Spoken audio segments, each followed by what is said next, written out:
Good morning, Jonathan Bowman-Perks. Just in the middle of a gym session, but I wanted to share with you what's your alternative CV. That's the topic today. CVs, bios, the way people describe themselves are often in such gushing and well-polished styles that they're hardly credible. You really are not sure if you want to believe them, that they've personally turned around a business, made millions, single-handedly wrestled with alligators and sharks and overcome things. And actually, are they believable? I know in my own CV, it is true. I mean, I would feel bad if it wasn't true.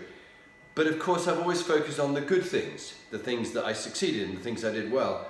But what about an alternative CV that you and I focused on the things that we failed in, what we didn't do, and the jobs we didn't get, and the disappointments we had?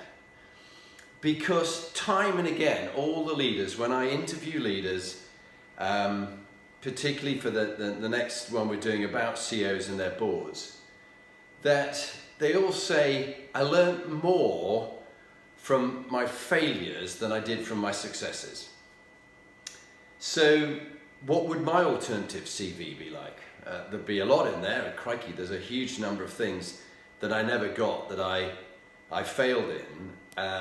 But there's always lessons from it. I don't want it to be like it's a poor me, a sort of victim kind of approach. It's more what went wrong and what did you learn from it? Because it's if you meet someone, a classic question I always ask CVs, when was the last time you were dead wrong?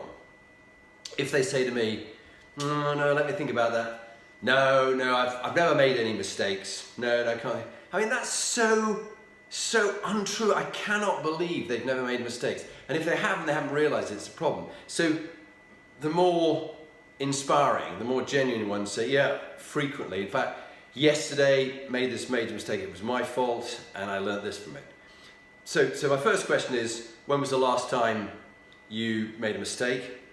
The second question that goes with that is, how quickly did you learn you made a mistake? And the third question is, how quickly did you rectify it? But onto this alternate CV. If I had an alternate CV, what would I write about? I think the first thing was, probably aged around about 7, my teacher described me as thick and said that I couldn't do maths and I couldn't spell.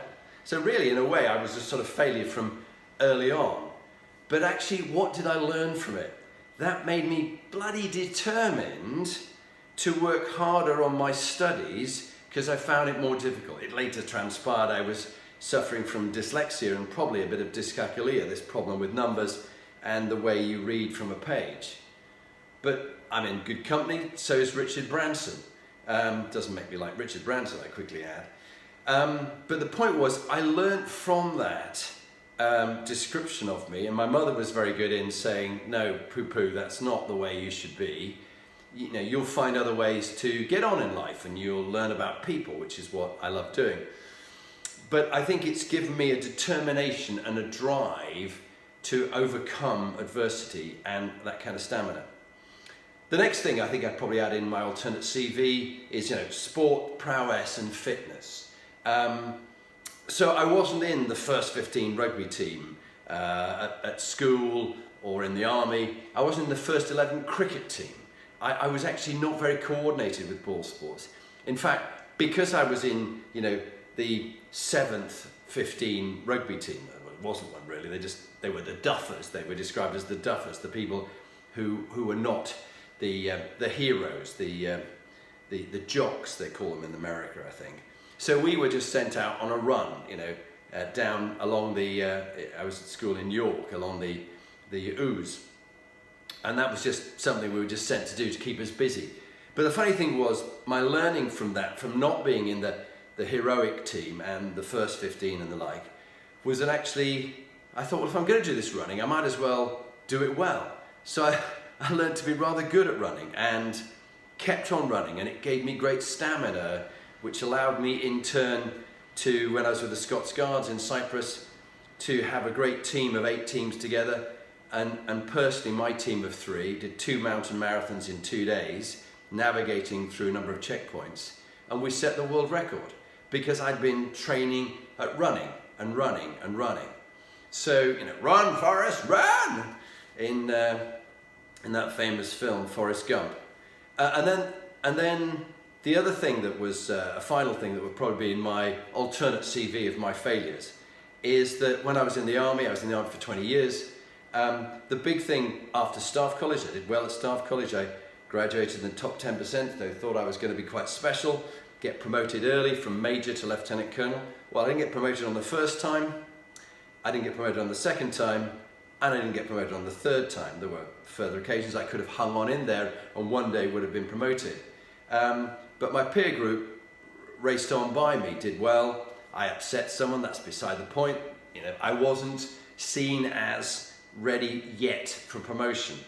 And so, great disappointment at the time, but actually I wouldn't be coaching the leaders and the CEOs and the teams that I'm working with, I wouldn't be speaking at conferences if I had stayed in and done that kind of army career. So sometimes the greatest disappointments lead to the biggest successes. So, enough of me and the stories there, but the point was, it's about my alternative CV, what I failed at, but what I learned from. And I wonder about yours. Could you write up your alternative CV and some of the lessons? Drop me a note on LinkedIn, add just one line about something you failed at, but what you learned from. I'd love to hear from you. Bye for now.